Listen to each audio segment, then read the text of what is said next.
Muy buenas tardes, amigos de Adicción Política. Hoy, martes 9 de julio, estamos iniciando esta transmisión y pues un gusto en saludarlos. ¿Qué tal? Buenas tardes, les saludamos Adrián Flores, un servidor Alfredo Ortiz. Y bueno, ha sido a partir de ayer en la noche y hoy en la mañana, han sido una cadena de noticias funestas, le podemos decir así. Exacto. ¿Qué te parece si empezamos en orden cronológico? Lo que pasó ayer en el Congreso de Baja California, que yo lo resumiría en una palabra, es una traición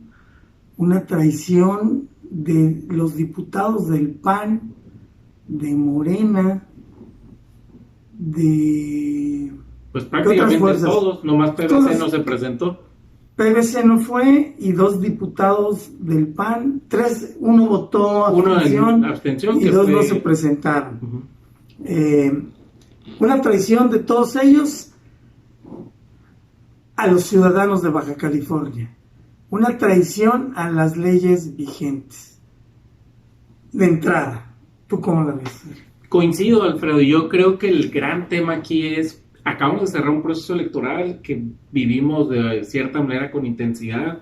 Hace unos meses se concluyó, se le dio una constancia ya al gobernador electo Jaime Bonilla para una elección que durante el proceso estuvimos viviendo el que le cambiaban los del Poder Judicial del Estado electoral, el Tribunal Electoral a 5 años, luego a 6, se iba a México, regresaba, pero al final quedaba muy claro, una reforma electoral del 2014 que se hizo con un sentido muy inteligente, no empatar las elecciones estatales con la elección presidencial.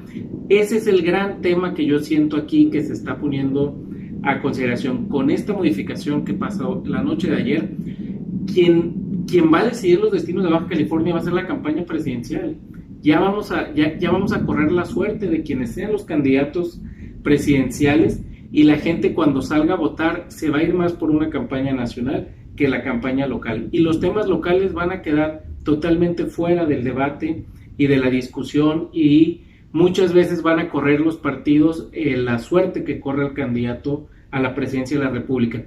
Por eso en el 2014 se había decidido que esta tenía que ser una elección de 2 años para que no empatáramos las elecciones presidenciales con las elecciones de gobernador, y así en el 2021 tuviéramos una elección de gobernador y que no fuera concurrente en el 2024, cosa que va a suceder en el 2024, y que lo más probable es que quien quede de candidato presidencial va a ser quien va a arrasar o quien va a llevar la batuta en las campañas locales, y nos vamos a quedar con candidatos a gobernador que van a pasar a un segundo o tercer término. Entonces, ese es el primer punto, pero lo más triste o lo más... que genera frustración, coraje y muchos sentimientos, es que una bancada mayoritaria del partido que se iba a convertir en el contrapeso de la nueva administración se diera de la manera en que se dio ayer, a cambio de alguna negociación de espacios. Se habla que si por a cambio del auditor superior que ayer mismo nombraron, que es un contador hijo del contador Montejo, que fue alcalde de la ciudad. No sé qué haya sido, sabrá si hubo dinero, no hubo dinero por medio, lo que haya sido, pero lo más frustrante es eso, que a 15 días de que terminara esta legislatura, tomaran una decisión como la que ayer se dio y que aprobaran este cambio que es totalmente fuera de una realidad de algo que ya había sido materia ejecutada desde el 2014 y que tenía una razón muy fundamental, que era las elecciones no concurrentes con las presidenciales. Claro. Yo quisiera agregar a tu agudo análisis que también tiene un costo económico. Quienes promueven que se mueva 5 años dicen que precisamente es el tema económico el que quieren resguardar, que no haya tanto gasto de campañas. Pero porque dicen, acabamos de tener una federal, una local, y en 2 años seguiría la local. Queremos evitar esto. Pero lo que no dicen es que realmente es lo que nos va a quedar. Al cambiarse así el calendario, vamos a tener las elecciones En 5 años, 4 elecciones, 4 años de elecciones. Eso. Y luego hablan ellos del 2030. Yo no sé si en el 2030 llegue otro partido, otra fuerza política, otro gobernador que diga, no, pues yo quiero ahora 8 años, sí. quiero 8 años, y entonces el Congreso se los ponga a modo. Entonces la parte económica también cuenta, nos están diciendo una media verdad o una media mentira en la parte económica, que realmente nos va a salir más caro el hecho de que se modifique a 5 años. Y hay otro tema que también quiero comentar, recordar, en el 2014, cuando se toma esta decisión, no fue el PAN el que la impulsó, fue Fernando Castrotrenti con la bancada del PRI en negociación con el PAN y las otras fuerzas políticas. Entonces, pero el PRI tenía mayoría. Claro, no pueden decir que esto es del PAN, fue del PRI. Mal que bien se discutió, se vieron las conveniencias, los pros, los contras, y se llegó a que 2019 debería de ser una elección de 2 años para dejar un círculo virtuoso electoralmente hablando, y es lo que no se va a cumplir, desafortunadamente. Y de las lecturas, algo decías tú, Adrián, queda claro que esta situación no se pudo haber dado sin el consentimiento del actual gobernador Francisco Vega de la Madrid, lo que eso nos llevaría a que siente el agua hasta el cuello y está inclinándose por negociar con el entrante gobernador Jaime Bonilla. No sabemos qué, pero algo está negociando, de tal manera que él dice, aquí están mis diputados. Los diputados seguramente recibieron también una prebenda económica o la esperanza de puestos en el futuro. No obstante, creo que esta puñalada en el corazón de los bajacalifornianos no va a cerrar fácilmente, y donde asomen la cabeza en adelante esos 21 diputados, la gente, los medios, se los vamos a recordar, porque no es posible, no cabe en la mente que nosotros fuimos a votar una elección de 2 años y hoy, por cuestiones que yo creo que están extrajudiciales, extralegales, quieren modificarla a su modo. Y ahí, Alfredo, si me permites, claro, es la misma legislatura que, si recordarás, hace unos años vivimos el tema cuando el cambio de la ley del agua, y cuando se hicieron los espectaculares, y cuando hubo esa manifestación que nunca se había dado en Mexicali de más de 15,000 personas afuera de la Plaza de los Tres Poderes, repudiando un albazo como el de anoche que hicieron en esa ocasión esta misma legislatura. Entonces, si ya vivieron esa experiencia, ellos ya vivieron lo que fue el que la gente les pusiera carteles en las ciudades, el que la gente los repudiara, que entraran al Congreso social y les echaran heces fecales. Exacto. ¿Cómo todavía tienen el atrevimiento, a 15 días de terminar su legislatura, tomar la decisión que se tomó ayer? Esa es la parte que me cuesta trabajo comprender, qué los llevó a en la noche de ayer tomar esta decisión, o qué hay detrás. Algo debe de haber detrás para que un diputado ceda prácticamente su carrera política con lo que ayer estaban aprobando, porque seguramente en cualquier boleta electoral que quieran volver a estar postulados por el PAN, postulados por otro partido, la gente nunca va a olvidar esa votación de anoche y a lo que ellos están llevando al Estado. Sí, exacto, coincido. Y yo creo que a lo mejor serán funcionarios en Morena o en otra fuerza política, pero un cargo de elección popular, yo lo dudo. Pongo mi mano sobre el fuego que jamás, porque lo que hicieron no es cualquier cosa. Creo yo que se aventaron ¿cómo decir? Pues el paquete de aprobar esto y no dejárselo a la otra, porque es parte de la negociación, es decir, Sí. ¿quién termina descalificado por este agravio? Los diputados que ya se van a su casa y se van contentos seguramente con una suma económica importante. Se van a su casa y dicen, pues allá a la gente se le va a olvidar. Porque si lo hubieran hecho el Congreso entrante, hubiera sido un comienzo desafortunado, un comienzo con el pie izquierdo, como decimos. Y autoritario de la nueva mayoría. Claro, y empezaríamos señalándoles, oye, ¿cómo la cambias? ¿Cómo te pasas? Porque yo creo que el Tribunal Superior de Justicia va a revertir esta decisión del Congreso. Tiene todos los elementos para hacerlo.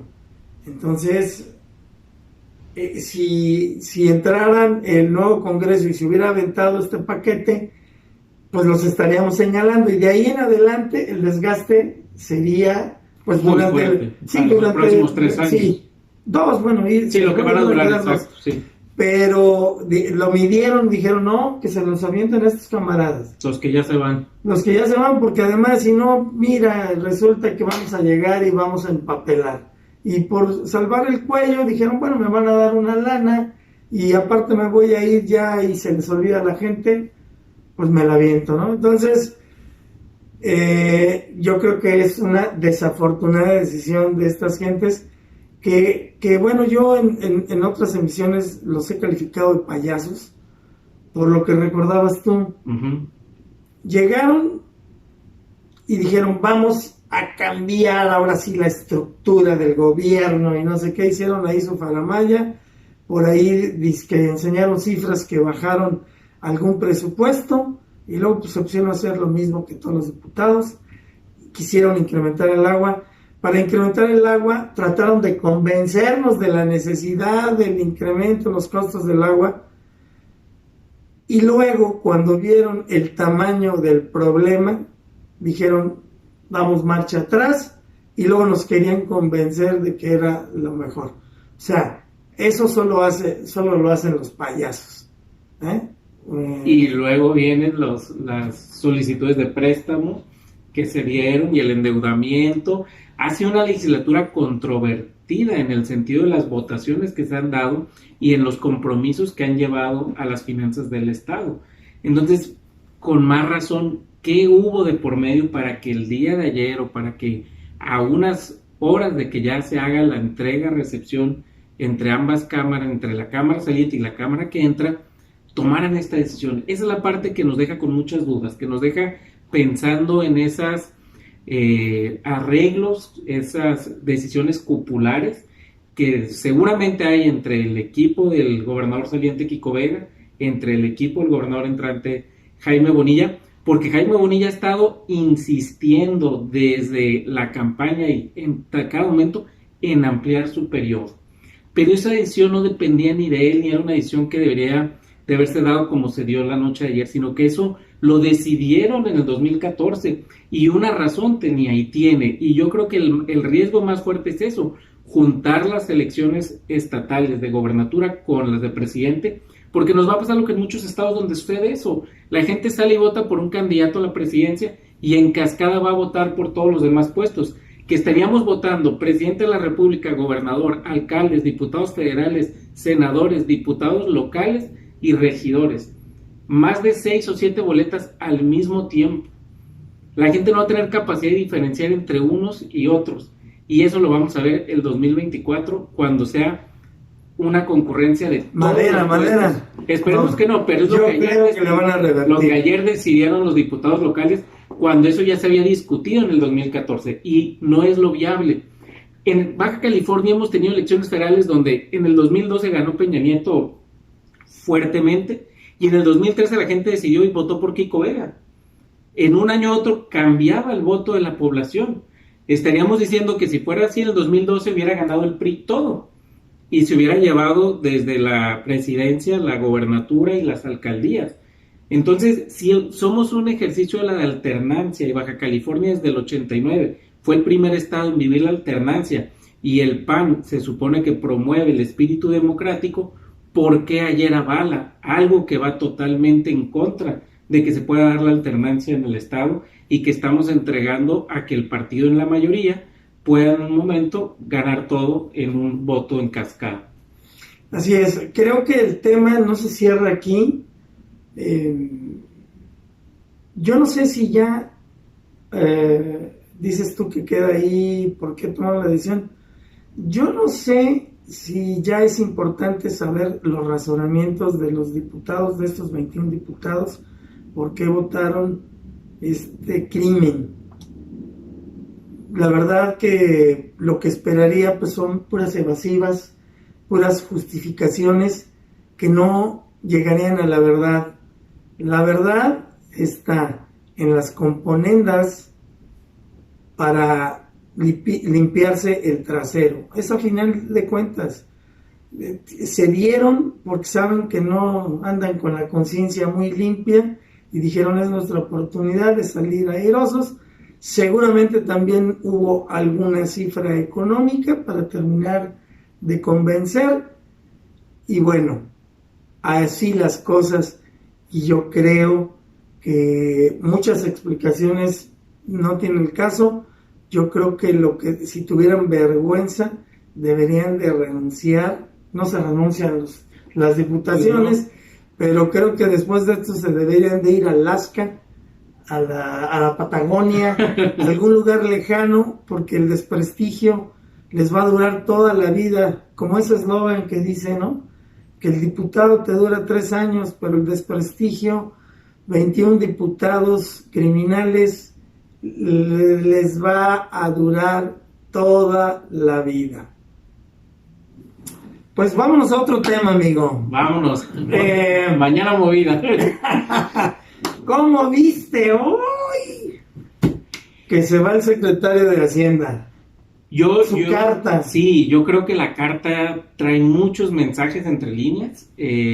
Al momento de leerla y de entender, yo creo que es la continuidad de lo que inició en su momento Germán Martínez con la primera renuncia al Seguro Social, y queda claro la lucha de poder interna que hay en el gabinete del presidente López Obrador, pero lo sorprendente es que no cumplen ni el año en funciones, porque entró el 1 de diciembre, y las bajas que ya ha tenido, y una baja como un secretario de Hacienda, ¿no? Me queda muy claro, y lo escuché ahorita en el radio, en medios nacionales, cómo hasta el propio presidente se vio sorprendido porque tuvo su mañanera, la conferencia muy temprano, donde no expresó ninguna situación anormal como todos los días, pero particularmente a las 10 de la mañana es cuando tiene la reunión con Carlos Ursúa, y en ese momento a los 15 minutos o a la hora con 15 se lanza el tweet donde viene esta carta y donde se hace pública la renuncia. Creo que la reacción de él de nombrar rápidamente un subsecretario para calmar los mercados fue inteligente, porque ya el dólar empezaba a dispararse. O sea, no había pasado ni 10 minutos de la noticia cuando ya estaban anunciando que empezaba a mover el dólar por la incertidumbre de los mercados. Entonces, muy clara la carta en el sentido de la división que hay entre el nuevo modelo que quiere implementar el presidente López Obrador, del cual habla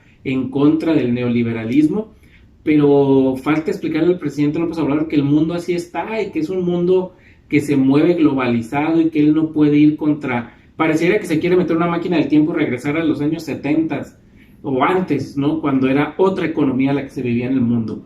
Y yo creo que ese fue el gran choque, y yo creo que Carlos Ursúa, como economista y como una persona formada en la academia, prefirió mejor irse a seguir peleando internamente en esa lucha de intereses y de poder que hay al interior del gabinete de López Obrador.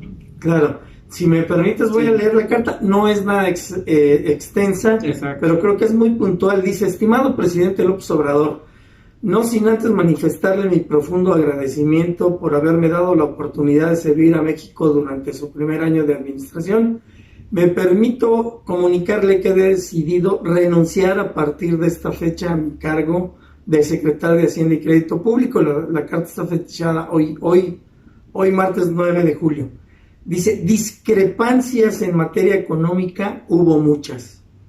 Algunas de ellas porque en esta administración se han tomado decisiones de política pública sin el suficiente sustento. Creo que esta frase es demoledora. Dice, estoy convencido de que toda política económica debe realizarse con base en evidencia, cuidando los diversos efectos que ésta puede tener y libre de todo extremismo. Sea de derecha o de izquierda, señor presidente, bueno, eso ya fue mío. Lo de señor presidente fue mío, pero lo de derecha o izquierda lo dice la política debe tomarse fría, ¿no? Sin embargo, durante mi gestión las convicciones anteriores no encontraron eco. Aunado a ello, me resultó inaceptable la imposición de funcionarios que no tienen conocimiento de la hacienda pública. Esto motivado por personajes influyentes del actual gobierno con patente conflicto de interés. Por los motivos anteriores me veo orillado a renunciar a mi cargo. Muchas gracias por el privilegio de haber podido servir a México. Atentamente, Carlos Manuel Ursúa Macías. Yo creo que en 2 párrafos dice todo lo que tiene que decir y necesariamente tenemos que llegar a la parte de los que idolatran al presidente y que para todo buscan justificaciones.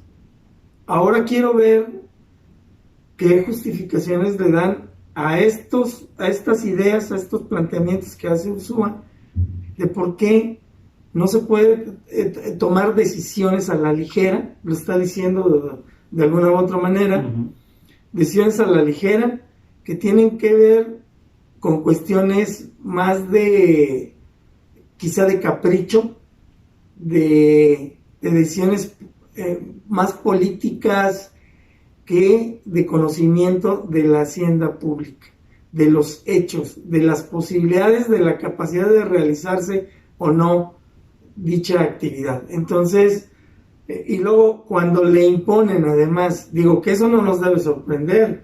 ¿Has visto todos los que mandó de consejeros? Pues el Congreso, los que son para la Comisión de Energía, para muchas que no tienen la constitución. Tuvo que renunciar alguien ahí en el CONACYT, nada que ver. O sea, de nuevo, y yo sé que le molesta a la gente, algunos, pero es improvisación, y luego que sigue improvisación, y las consecuencias, pues que no hay algo que esté funcionando realmente. Bueno, a lo mejor están funcionando y no sé hasta dónde las dádivas, los programas sociales del presidente, que parece que son los que le importan. Sí, pero para poderlos dar necesitas una economía fuerte, y lo que hemos vivido en este último año, o el primer año de esta administración federal, ha sido cada vez van bajando más las predicciones del crecimiento, donde ya prácticamente este año no vamos a crecer, ante una realidad de tener a un Estados Unidos amenazante. Si lograron salvarlo de los aranceles, pero ya empezó también ayer con situaciones del acero. Reconocer, Trump está en campaña y lo que más le va a dar a Trump para la reelección es atacar a México. Entonces, al no tener claridad, tienes a un secretario de Relaciones Exteriores haciendo funciones de secretario de Gobernación y lo tienes mandando a negociar cuando el presidente no se sube a un avión para ir al G20 o no va a Estados Unidos o no tiene esa interacción con otros presidentes del mundo y cree que todo lo va a solucionar aislándose, quedándose al interior, nada más con los temas nacionales.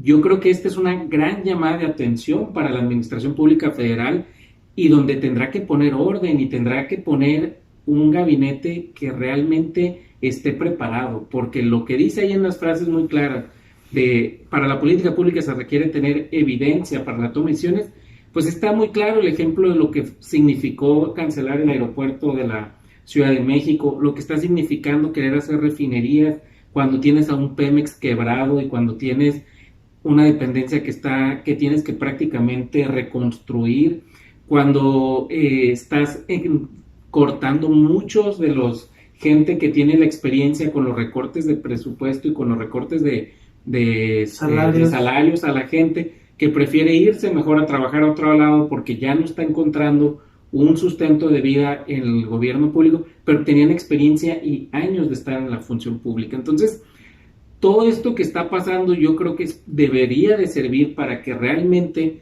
se haga un parteaguas, se decida ahorita y se considere que requieres gente experimentada en la administración pública y gente que saque adelante el reto que significa ahorita el país.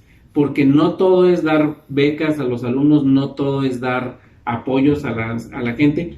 Y a mí me llama la atención, el presidente hace un discurso de 6 minutos, un video que sube a YouTube a la hora de que se da la renuncia, donde él explica el mensaje de por qué nombra al subsecretario Arturo Herrera como nuevo secretario de Hacienda, cosa que también hay que recordarle que lo tiene que someter a que lo apruebe el Senado, tienen mayoría, pero el nombramiento tendrá que pasar por el proceso legislativo para que lo apruebe el Senado, y sigue hablando de estar en contra de un modelo neoliberal de los últimos 36 años y sigue hablando de decir que se va el secretario Ursúa porque no se suma a la política que él quiere emprender.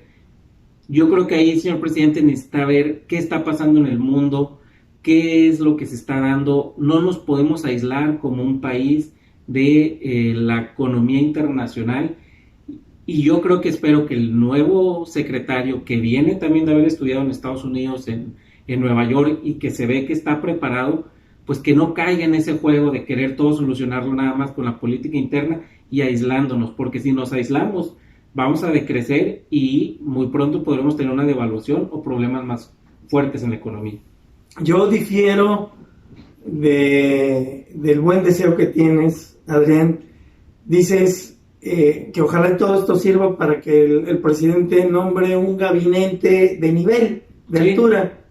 No lo va a hacer porque en lugar, creo yo, creo que lo comentaste, lleva 8 o 9 renuncias de primer nivel en 7 meses, es casi un secretario por mes o un alto funcionario por mes. Y no se ve el ánimo de reflexión y de decir, oye, bueno, entonces... ¿qué está pasando? Sí, cuando es 1, cuando es 2, cuando son 3, dices, bueno, pues, sus razones tenían, ahí vamos, ¿no? Pero cuando son casi 1 por mes, prácticamente 1 más, tienes que decir, oye, no, entonces, el que está mal es el gobierno, no son los que se están yendo. Hay un común denominador, se están yendo porque pues no están encontrando en este gobierno la seriedad de cómo se deben de tratar los temas. Exacto. Entonces, a Caracas pues me preocupo, pero no va a pasar. Está justificando, minimizando la salida de Ursúa y pues trae a una persona que más joven, que veo que por lo poco que vi, como dices, estudió en Estados Unidos, trabajaba en Washington, se vino cuando entra el gobierno de López Obrador, pero el único pero sería que hasta donde me alcanza la razón, en la Secretaría de Hacienda, sobre todo en el SAT, en el Banco de México, prácticamente son funcionarios de carrera. No existe, creo, todavía a ese nivel, pero en la práctica se da. Es gente que trabaja ahí y va escalando, y va llegando a los puestos importantes. ¿Por qué? O salen de Hacienda, se van al Banco de México. Muy especializados. Andan en el ambiente financiero del país y externo, y eso les da la capacidad de decir, bueno, ya ahora me toca la secretaría y me sé al derecho y al revés todo esto. En el caso de Herrera, creo que es algo que le va a faltar. No digo que sea imposible, pero bueno, creo que hubiera habido gente de mayor edad, mayor experiencia, que pudiera haber sido una mejor decisión, pero bueno, el presidente decide con quién trabaja. Yo solamente insisto, no veo una voluntad de reconocer que algo están haciendo mal, que por eso se está yendo la gente, y la esperanza de que las cosas cambien, insisto, pues no, a mí no me da. Sí, y yo creo que fue más algo ahorita una decisión de bote pronto. Yo creo que la decisión se tomó rápido y decir quién de los que estaban ya en Hacienda lo subimos para tratar de que esto no se salga de control, ¿no? De contención. Pero coincido, yo creo que hay perfiles, el perfil del secretario propuesto, pues nada más tiene la experiencia de haber sido secretario de Finanzas cuando López Obrador fue jefe del gobierno del Distrito Federal, después de Ursúa, porque Ursúa fue en los primeros 3 años y al salir fue el mismo caso, ¿no? Él llega como el sucesor y se repite la historia, ¿no? Entonces es un equipo que ya había trabajado en un gobierno estatal como era la Ciudad de México y que ahora le toca esta responsabilidad. Pero yo sí esperaría que esto sirva como una reflexión para el gobierno federal de darse cuenta de la necesidad de que las políticas públicas, tal como lo decía Ursúa en su carta, tengan evidencias, tengan un fundamento, estén pensadas en una lógica de hacia dónde queremos. Y si realmente buscamos un crecimiento económico, nos tenemos que alinear a las políticas internacionales y nos tenemos que alinear a lo que está pasando fuera de México, porque si no, solo nos vamos a quedar y va a haber otros países que van a tomar ese liderazgo de una economía que venía creciendo. ¿Será neoliberal? ¿No será neoliberal? Los conceptos políticos o ideológicos los podrá decir cualquiera, pero la realidad es que veníamos de gobiernos, tanto los del PAN como los del PRI, con una claridad en el tema financiero o en el tema de Hacienda y con gente de carrera que venía trabajando. Tuvimos a Carsten, tuvimos a algunos otros funcionarios que realmente venían trabajando en una política internacional económica. Si no retomamos el camino, yo no espero que pase, pero se ve muy nublado el futuro económico del país y ante los proyectos que quiere el presidente, porque así no va a poder hacer su tren del sureste que quiere hacer en la zona del país, o no va a poder hacer todos los proyectos que quiere hacer en becas y en apoyos a la población y en lo que él habla de darle a los más desprotegidos. Si no tienes crecimiento económico, no va a poder avanzar en esos proyectos sociales que él quiere emprender. Claro, porque, y ya para finalizar, porque él dijo que iba a todo lo iba a hacer, o buena parte, con el dinero que se iba a ahorrar de la corrupción. Exacto. Pues yo todavía no veo uno que nos diga, miren, aquí están estos corruptos y aquí está lo que se llevaban y ahora ya es para el pueblo sabio. Llevamos 7 meses y no lo he visto. El dinero con el que está financiando ahorita es con el presupuesto, obviamente, con ahorros mal entendidos, recortes sin planeación, solamente a rajatabla, que es parte de lo que dice el secretario de Hacienda. Aquí recortamos y recortamos. Oye, pero y que las guarderías o que esto, lo otro, las estancias infantiles, las medicinas. Ya después ven, ya que tienen el problema, ya que generaron el problema, ya lo quieren resolver. Y lo que sigue, como dices bien, Adrián, si no hay crecimiento económico y como tampoco hay dinero de la corrupción, pues va a querer seguir recortando, pero tampoco ya le va a alcanzar. Entonces, eso es lo que nos preocupa. Eso es lo que las señales que está mandando el presidente, y de ahí pues los señalamientos. No es algo personal en contra del presidente. Claro que no. Y lo que más digamos que le vaya bien a él para que nos vaya bien a todo el país. Claro, pero pues si no escucha, si no razona, si no se da cuenta que las cosas no son como él las tiene en su mente, pues bendita la cosa. Adrián. Pues un gusto, Alfredo, y ahora sí que fue un día de muchas noticias. Muchas gracias, por tu presencia. Muchas gracias a ustedes. El día de mañana, ya sabe, Adicción Política en la plataforma de teveras.com.mx. Gracias. Pues sí, así ha estado, mi Adrián. Sí. intenso esa noche. Sí. Pero ay, ojalá, ojalá. Ahora sí que